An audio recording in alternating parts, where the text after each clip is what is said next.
Okay, let us start this class. Okay, now നമ്മൾ ഇതിൻ്റെ തുടക്കം നോക്കുക. എന്താണ് ISLM മോഡൽ? അപ്പോൾ ഓരോ സെൻറ്റൻസും അല്ലെങ്കിൽ ഓരോ പാരഗ്രാഫും ഇമ്മീഡിയറ്റ് ആയിട്ടുള്ള പോയിൻ്റ് ഞാൻ ഐഡൻറ്റിഫൈ നിങ്ങൾക്ക് പറഞ്ഞുതരാം. ഓക്കെ, ശ്രദ്ധിക്കുക. അപ്പോൾ നമ്മൾ തുടക്കത്തിൽ പറഞ്ഞു, അതായത് ഈ ISLM മോഡൽ അല്ലെങ്കിൽ അതിനെ നമ്മൾ നിയോ ക്ലാസിക്കൽ സിന്തസിസ് എന്ന് വിളിക്കും. എന്താണ് നിയോ classical synthesis? Okay, neoclassical synthesis. So the leading development after Keynes launched modern macroeconomics was the emergence of a new approach. Okay, it was a new approach and it is known as the neoclassical synthesis. Otherwise it is also known as neo-Keynesian economics. Okay, എന്താണ് neo-Keynesian economics? അതെങ്ങനെയാണ് ഇതിന് നമ്മൾ വ്യത്യാസം അല്ലെങ്കിൽ പൊരുത്തം നമുക്ക് പിന്നീടാണ്. It is visible that two leading schools till then was the classicals and the Keynesian macroeconomics. നമുക്ക് രണ്ടും പരിചയപ്പെട്ട. Now, Keynes postulated underemployment equilibrium. എന്താണ് underemployment equilibrium? Along with what? Government intervention. അപ്പോൾ രണ്ട് കാര്യങ്ങൾ, ഒന്ന് underemployment equilibrium, രണ്ട് government intervention. ഇത് രണ്ടും കെയ്ൻസിൻ്റെ കാഴ്ചപ്പാടുകൾ. അദ്ദേഹം പറഞ്ഞു economy is never in equilibrium was the class in contrast to what the classical economies has taught us. Okay, and similarly he said that the government should intervene in the market to guide it so that there cannot be any business cycles.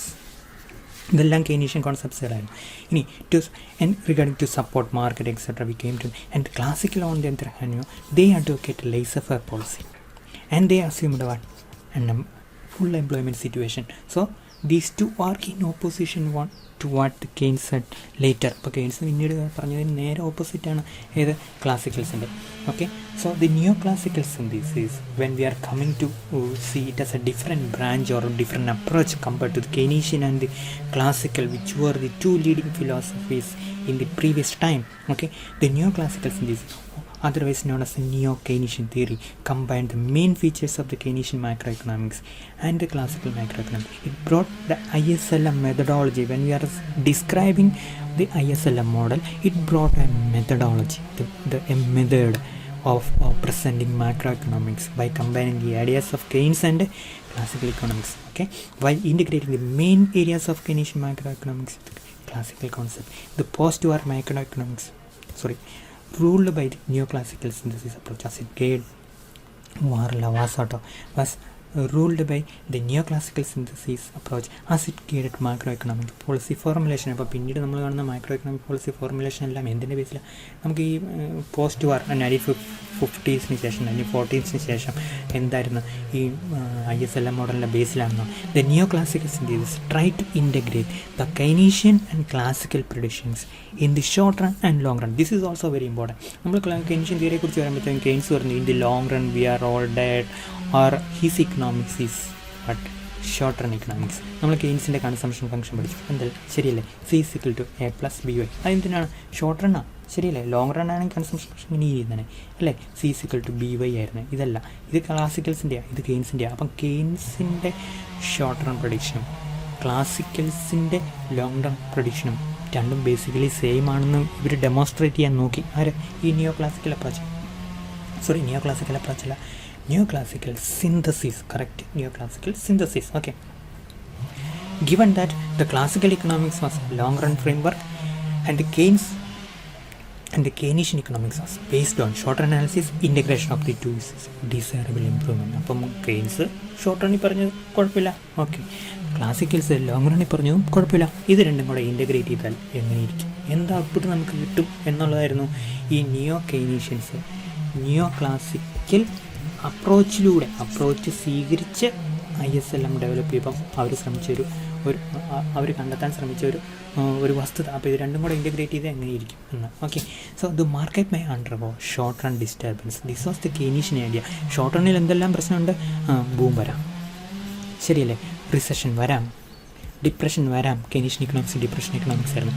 ഇനി lakh of effective demand വരാം, ശരിയല്ലേ? Effective demand വരാം. അങ്ങനെ ഒത്തിരി തരം disturbance ഇക്കോണമിയിലുണ്ടെന്ന് ആര് പറഞ്ഞു? Keynes പറഞ്ഞു.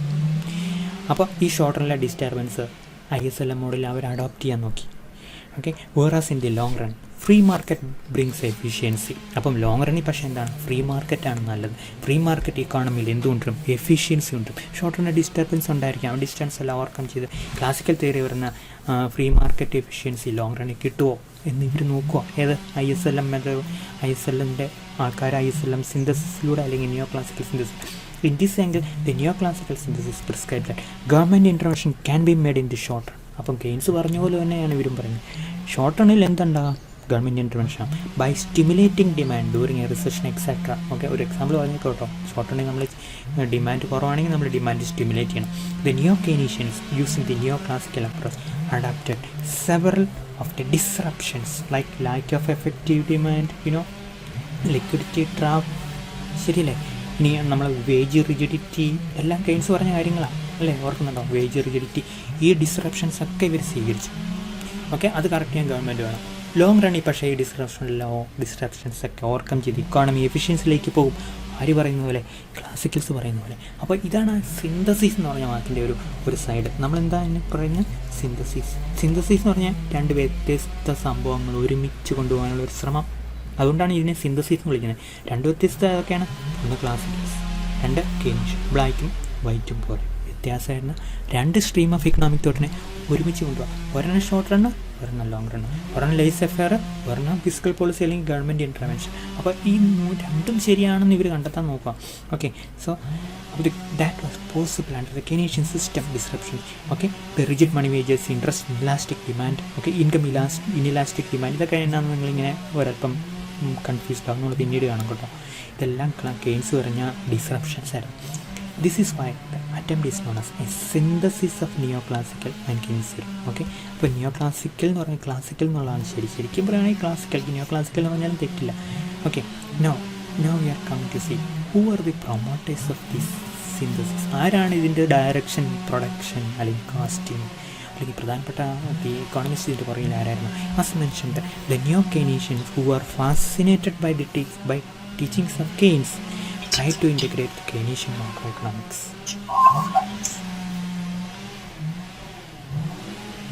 Okay, try to integrate the Keynesian macroeconomic ideas into the classical theoretical framework. Okay, so before elaborating these economics, the features of neoclassical economics should be mentioned. ഒരു സെക്കൻഡേ നമ്മൾ പറഞ്ഞല്ലോ ആരാണ് ഈ നിയോ ക്ലാസിക്കൽ സിന്തസിസിൻ്റെ promoters. So, as mentioned, the neoclassical who were fascinated by the teachings of Keynes try to integrate the Keynesian microeconomics in classical theory. Before ഇപ്പോൾ നമ്മളിവിടെ കാണും ആരൊക്കെയായിരുന്നു. ഇപ്പോൾ അതിന് മുമ്പ് നമ്മൾ പറയുന്നത് എന്താണ്? നിയോ ക്ലാസിക്കൽ ഇക്കണോമിക്സ് എന്ന് പറയുന്നത് എന്തായിരുന്നു?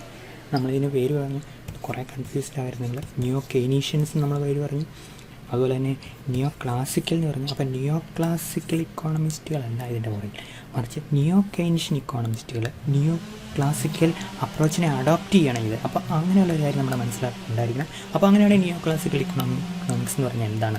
What is neo classical economics can be depicted in terms of two features. അവരുടെ ഇക്കണോമിക്സിന് രണ്ട് ഫീച്ചേഴ്സ് ഉണ്ട്. ഒന്നാമതായിട്ട്, okay, which believed in two core ideas in the earlier classical school. First, the economy is inherently unstable and here any divergence from full employment is temporary. ഇക്കോണമിയിൽ എപ്പോഴും പ്രശ്നങ്ങളാണ്, പക്ഷേ full employment ആണ് normal feature. അതിൽ നിന്നുള്ള മാറ്റം എന്ന് പറഞ്ഞാൽ temporary മാത്രമായിരിക്കും. ഇത് അവരുടെ പ്രധാനപ്പെട്ട element. Neo classical economics believers in full employment like the classical economics. Okay, neo എന്ന് പറഞ്ഞ വാക്കിനർത്ഥം ന്യൂ എന്നാണല്ലോ. അപ്പം ക്ലാസിക്കൽ ഇക്കണോമിക്സിൻ്റെ പുതിയ ആൾക്കാരാണ് ഇവർ. പഴയ ക്ലാസിക്കൽ ഇക്കണോമിക്സിൻ്റെ എല്ലാ നല്ല ഫീച്ചേഴ്സിനെയും കൊണ്ടുവന്നിട്ട് ലോകത്തിൻ്റെ മുമ്പിൽ പ്രൊമോട്ട് ചെയ്യാൻ വന്ന ആൾക്കാരാണ് നിയോ ക്ലാസിക്കൽ ഇക്കണോമിക്സ്. അവരുടെ ഏറ്റവും പ്രധാനപ്പെട്ട ഫീച്ചർ എന്താണ്? അല്ലെങ്കിൽ നിയോ ക്ലാസിക്കൽ ഇക്കണോമിക്സിൻ്റെ പ്രധാനപ്പെട്ട ഒന്ന് ഫുൾ എംപ്ലോയ്മെൻറ്റ്, രണ്ട് ഗവൺമെൻറ് മിനിമം മാത്രം മതി എന്നുള്ളൊരു കാഴ്ചപ്പാട് എന്ന് പറഞ്ഞിട്ടാണ് ലേസർ ഫെയർ പോളിസി. ഓക്കെ, അപ്പോൾ നമ്മൾ നിയോ ക്ലാസിക്കൽ ഇക്കണോമിക്സിനെയും ഇക്കോണമിക്സിനെയും നമ്മൾ ഐഡൻറ്റിഫൈ ചെയ്യുന്നത് ഈ രണ്ട് ഫീച്ചേഴ്സ് കൂടിയാണ്. എന്താണ്? Full employment, laser faire policy. Okay, അപ്പോൾ അങ്ങനെയുള്ള ഒത്തിരി ആൾക്കാർ ഇനിയുമുണ്ടായിരുന്നു, വാൾറസ് പോലെയുള്ള ആൾക്കാർ. അപ്പോൾ അവരെല്ലാം നിയോ ക്ലാസിക്കൽ ഇക്കണോമിക്സിനെ സപ്പോർട്ട് ചെയ്തു. അപ്പോൾ അവരുടെ ഒരു അപ്രോച്ച് ഉണ്ട്. ആ അപ്രോച്ച് ഈ നിയോ കെയ്നീഷ്യൻസ് അഡോപ്റ്റ് ചെയ്തു. നിയോ കെയ്നീഷ്യൻസ് അഡോപ്റ്റ് ചെയ്തു. അപ്പോൾ നിയോ കെയ്നീഷ്യൻ ആണെങ്കിലും അവർ നിയോ ക്ലാസിക്കൽ ഇക്കണോമിക്സിനെ അഡോപ്റ്റ് ചെയ്തു. മനസ്സിലായല്ലോ? എന്നിട്ട് കെയ്ൻസിനെയും ക്ലാസിക്കൽസിനെയും കൂടെ ഇൻ്റഗ്രേറ്റ് ചെയ്യാൻ നോക്കി. അപ്പോഴാണ് നമുക്ക് എന്തുണ്ടായത്? നിയോ ക്ലാസിക്കൽ സിന്തസിസ് ഉണ്ടായത്. ഓക്കെ, അപ്പോൾ നിയോ ക്ലാസിക്കൽ സിന്തസിസിൻ്റെ നിയോ ക്ലാസിക്കൽ ഇക്കണോമിക്സ് ഇവിടെ കിട്ടില്ല. ആ മെത്തഡോളജി അഡോപ്റ്റ് ചെയ്തെന്നാണ് നമ്മൾ ഉദ്ദേശിക്കുന്നത്. Okay, so when the practitioners of this neo classical postulates try to integrate the Keynesian ideas into their analytical framework. Which analytical framework? The neoclassical analytical framework, like full employment is there, government minimum intervention or labor policy is good, etc. When they analyzed the Keynesian theory in this framework, the neoclassical synthesis has been occurred. Okay, so that is the brief introduction about the neoclassical economics approach, and it's the integration attempted by the neo-Keynesians. Okay, now the neoclassical synthesis was engineered by John Hicks, J.R. Hicks, Modigliani and Samuelson as they attempted to interpret and formalize Keynes' concept with the neoclassical models of economics. Their work became known as neo-synthesis and created that models. Okay, that the models that framed core ideas of neo-Keynesian economics. അപ്പോൾ neo-Keynesian economicsൻ്റെ പ്രധാനപ്പെട്ട ഐഡിയാസൊക്കെ പിന്നീട് കൊണ്ടുവന്ന ഇവരാണ്. ISLM model ശരിക്കും പറയുകയാണെങ്കിൽ neo-Keynesian ഇക്കണോമിക്സുകൾ കൊണ്ടുവന്ന നിയോ-ക്ലാസിക്കൽ അപ്രോച്ചിനെ adopt ചെയ്ത് കൊണ്ടുവന്ന ഒരു പുതിയ അപ്രോച്ചാണ്. Okay, here the descriptions neo-classical, neo-Keynesian should be carefully used. അപ്പോൾ ഇത് ഞാൻ നിങ്ങളോട് പറഞ്ഞ് എങ്ങനെ അറിയാം, നിങ്ങൾ നമ്മളത് എവിടെയെങ്കിലുമൊക്കെ പ്രസൻറ്റ് ചെയ്യുമ്പോഴും മനസ്സിലാക്കുമ്പോഴും ഇങ്ങനെ വ്യത്യസ്തമായിട്ട് മനസ്സിലാക്കണം. The economists who tried to integrate the Keynesian concepts under the neoclassical economics was largely neo-Keynesians like Hicks. Hence the attempt is also described as the work of the neo-Keynesians. Okay, now the central theoretical work of the neoclassical synthesis was the famous ISLM model. ഇപ്പോൾ നമ്മൾ ഈ neoclassical synthesisൻ്റെ ഏറ്റവും പ്രധാനപ്പെട്ട ഭാഗം എന്ന് പറഞ്ഞാൽ എന്താണ്? ISLM model. Okay, the ISLM model as a macroeconomic tool was introduced by John Hicks and then improved by Modigliani, etc. The model tried to depict Keynesian macroeconomic expositions in the form of a system of simultaneous equations supported by neoclassical flavor. Okay, supported by what? Neoclassical flavor, like full employment is good in the future, in the long run, government market is efficient, so that there is no government intervention, no need for government intervention, like that. So all those were the teachings of neoclassical economics. Now, before going to the details, of the synthesis through ISLM model, the outcome of the synthesis should also be mentioned. അപ്പോൾ ഇവിടെ നമ്മൾ അല്പം carefully ഒന്ന് ശ്രദ്ധിച്ചിരിക്കണം. കാരണം അറിയാം, നമ്മൾ ഈ model എന്താണ് നമ്മോട് പറഞ്ഞിരുന്നത്.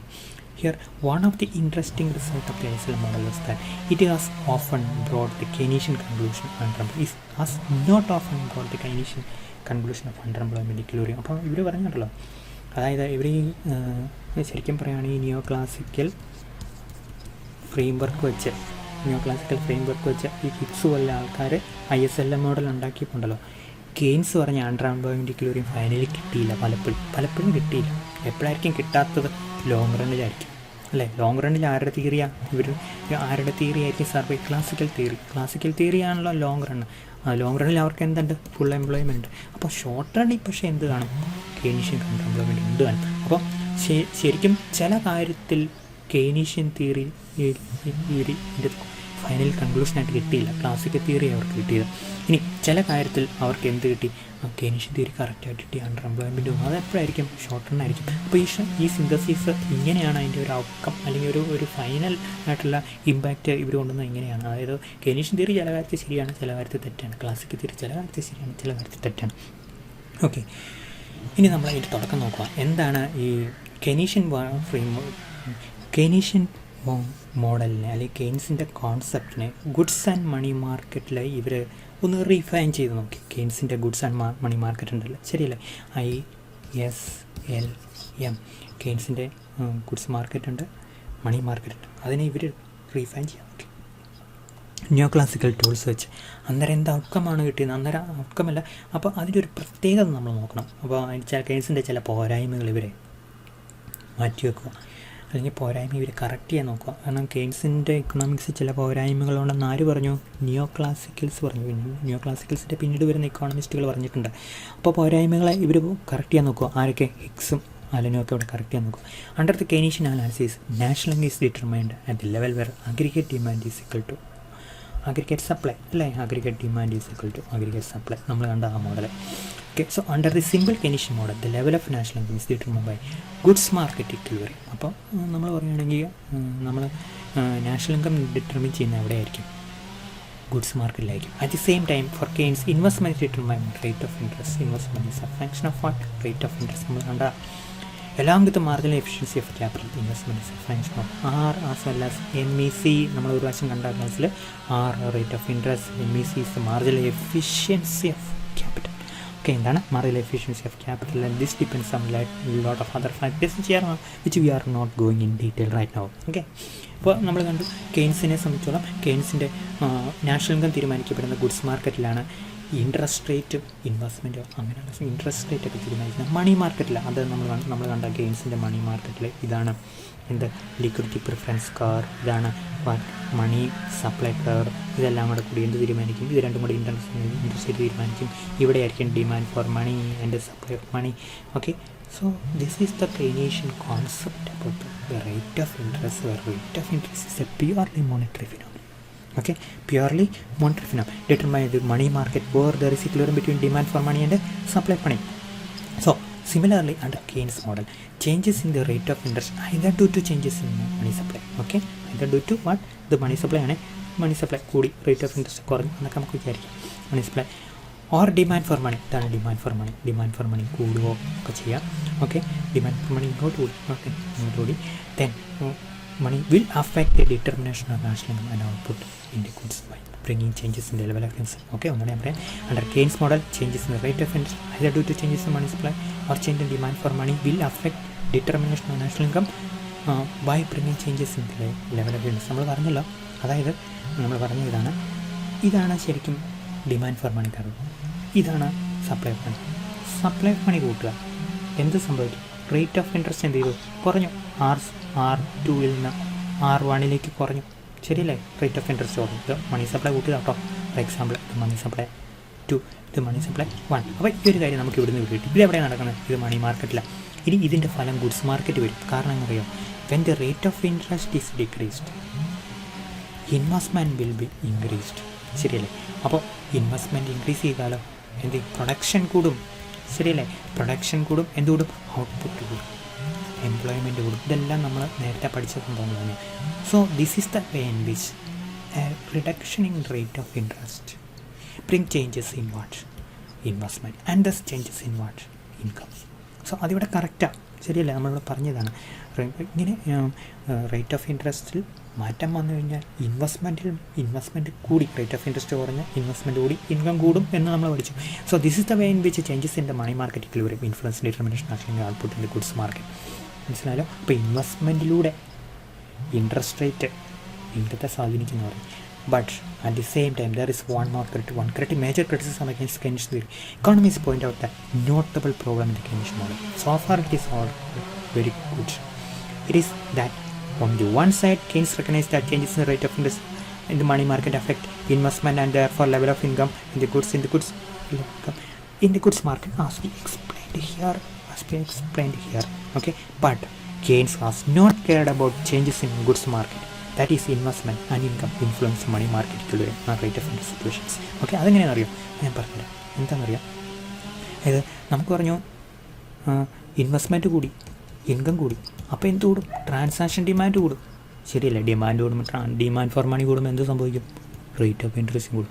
ഇത് പക്ഷേ കെയ്ൻസ് പറഞ്ഞില്ല. അപ്പോൾ ഇത് ആരാണ് പിന്നെ ഇവിടെ ഇവർ കൺസിഡർ ചെയ്യുക? ആര് കൺസിഡർ ചെയ്യാണ്?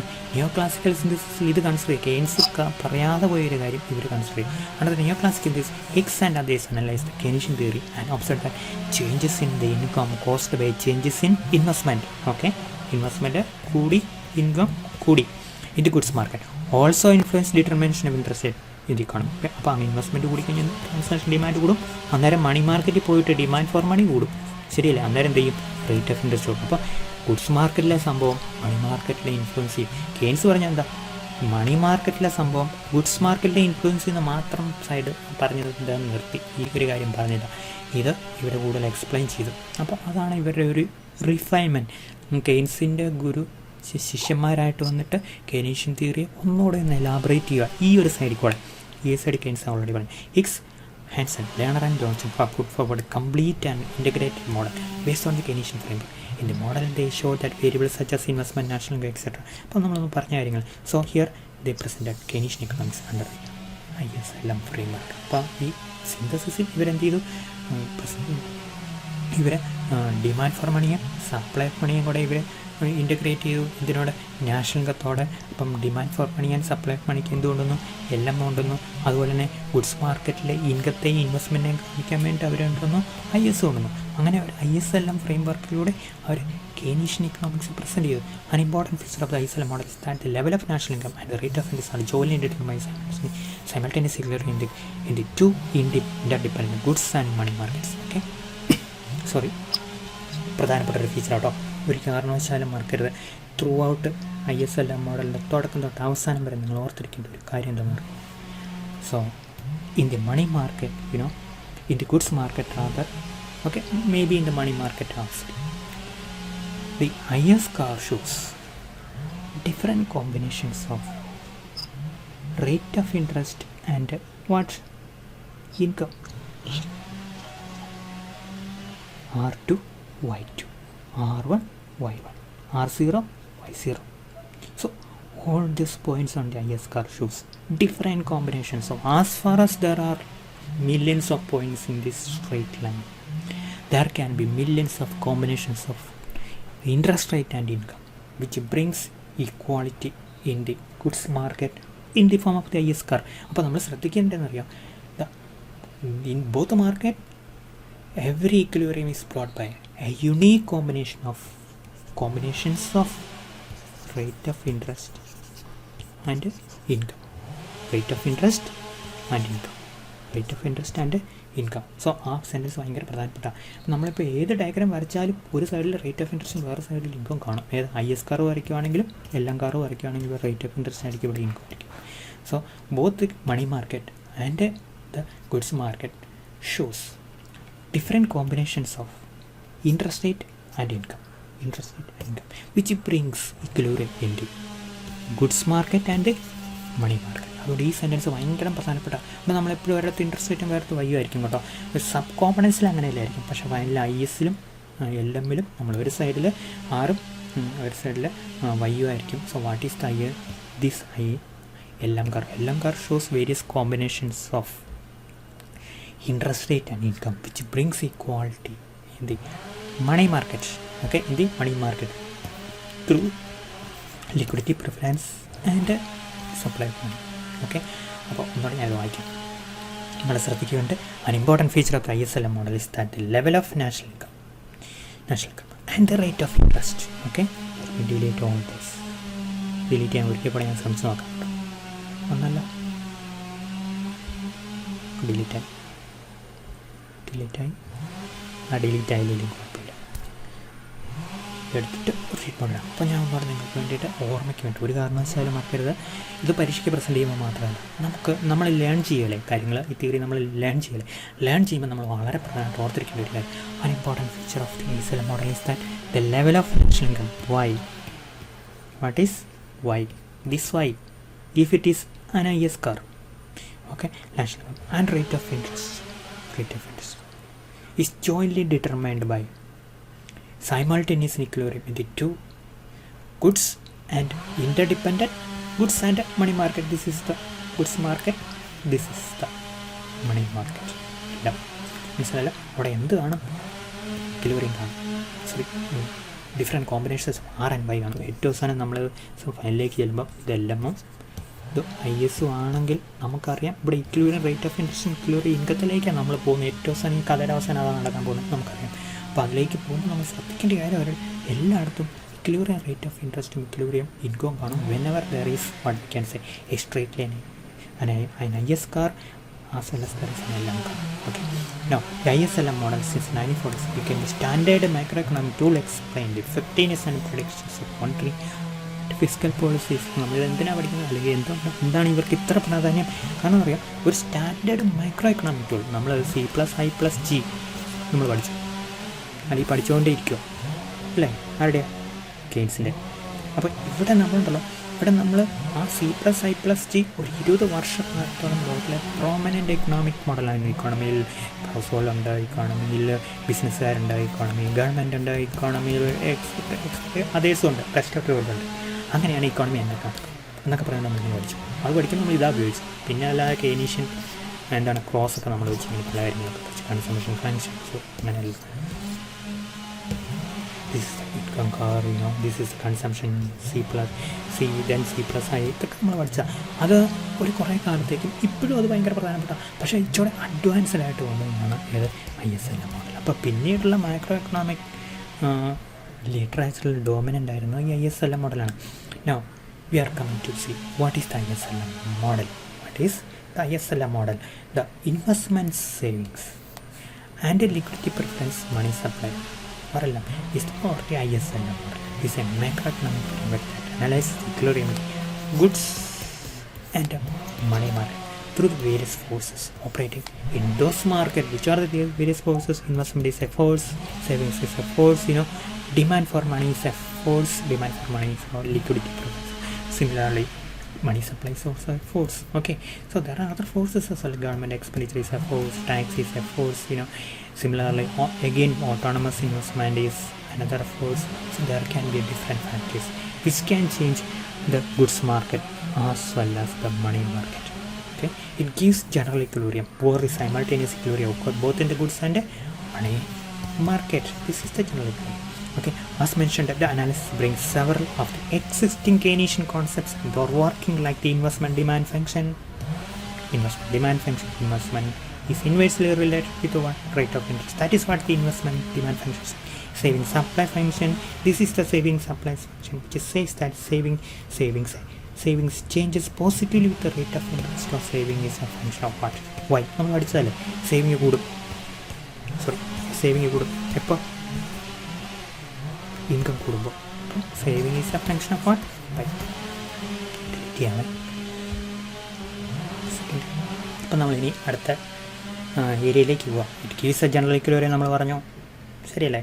ഇൻവെസ്റ്റ്മെൻറ്റ് ഡിമാൻഡ് ഫങ്ഷൻ ഉണ്ടെന്ന് നമ്മൾ പറഞ്ഞു, സേവിങ് സപ്ലൈ ഫങ്ഷൻ ഉണ്ടെന്ന് നമ്മൾ കണ്ട, അതൊക്കെ ഡിമാൻഡ് ഫോർ മണി ഉണ്ടെന്ന് നമ്മൾ പറഞ്ഞു. കെനീഷ്യൻ തിയറിയില്ലേ ഡിമാൻഡ് ഫോർ മണി ഇതാ, സപ്ലൈ മണി ഇതാ, സപ്ലൈ മണിയാണെന്ന് പറഞ്ഞു. So all these forces together determines what? The goods market equilibrium and the money market equilibrium. The ISLM analysis shows the equilibrium in both goods and money market and also interaction of these two markets.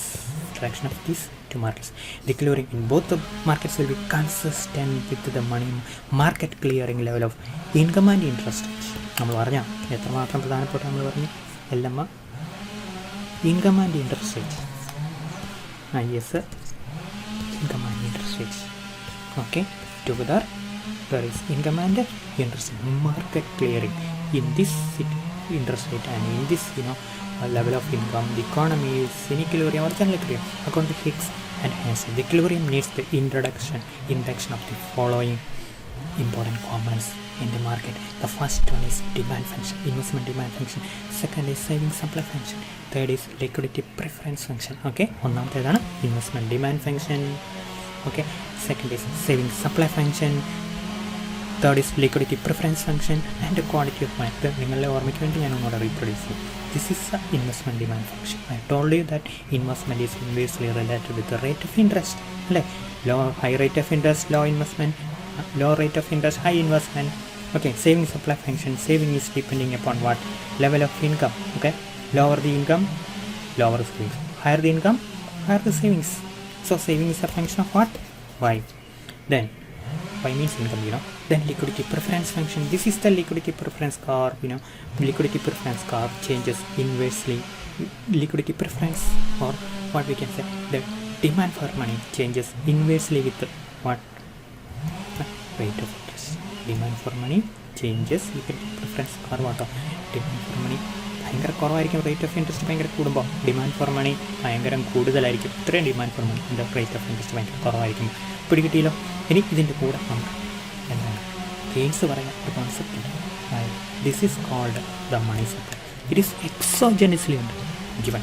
ഇത് മൂന്നും നമുക്ക് ഭയങ്കര പ്രധാനപ്പെട്ട. ഇത് നമുക്ക് ഭയങ്കര കുറച്ച് മാത്രമേ, ഒരു 15%, ഇതെല്ലാം കൂടെ കൂടി 100% അല്ലെങ്കിൽ ഒരു 10%, അതിൽ കൂടുതൽ നമ്മളത് അനലൈസ് ചെയ്യുന്നേ ഇല്ല. അപ്പോൾ ബാക്കി 3 ഫാക്ടേഴ്സും ഭയങ്കര പ്രധാനപ്പെട്ട. കെയ്നീഷ്യൻ തിയറിയിലും ഇങ്ങനെയായിരുന്നല്ലോ. അദ്ദേഹം പറഞ്ഞ എന്താണ്, ഇതാണ് ലിക്വിഡിറ്റി പ്രിഫറൻസ് കർവ്.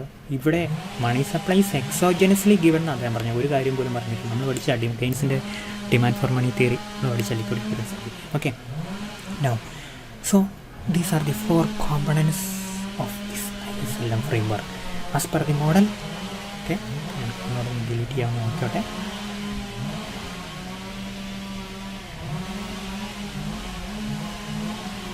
ചെയ്തു. Okay, as per the model there is unique values of rate of interest and the level of income y which is simultaneously between the commodity and goods market. An S curve is drawn out of the investment demand function which is helpful to understand the saving function will determine the equilibrium in the goods market considering the rate of interest at the level of okay. Similarly എല്ലാം ഷെഡ്യൂളുണ്ട്. അവിടെ demand for മണി കാണും, supply of മണി കാണും. അത് രണ്ടും ഒരു consistent level of rate of ഇൻട്രസ്റ്റോടും ഇൻകത്തോടും ഒരു ഗിവൺ ഇക്വിലിബ്രിയം ലെവൽ ഓഫ് ഇൻകത്തോടും ഇൻട്രസ്റ്റോടും ഭയങ്കര കൺസിസ്റ്റൻ്റ് ആയിരിക്കും. ഓക്കെ, ഇനി നമ്മൾ നോക്കുന്നത് ഈ മണി മാർക്കറ്റ് ഇക്വിലിബ്രിയമായിട്ടുള്ള എല്ലാം കാരണം ഒന്ന് ഡിറൈവ് ചെയ്യാൻ വേണ്ട. ഓക്കെ, എല്ലാം കാരണം നമ്മൾ ഡിറൈവ് ചെയ്തിട്ട് ഡയഗ്രാമാറ്റിക്കലി അതിനുമ്പോൾ നമ്മൾ കുറേ കാര്യങ്ങളൊക്കെ പറയും. എന്നിട്ട് നമ്മൾ എങ്ങനെയാണ് എല്ലാം കാരണം ഡിറൈവ് ചെയ്യുന്നത് പറയും. ഓക്കെ, അപ്പോൾ നമുക്ക് വേണമെങ്കിൽ ഒരു ബ്രേക്ക് ആകാം.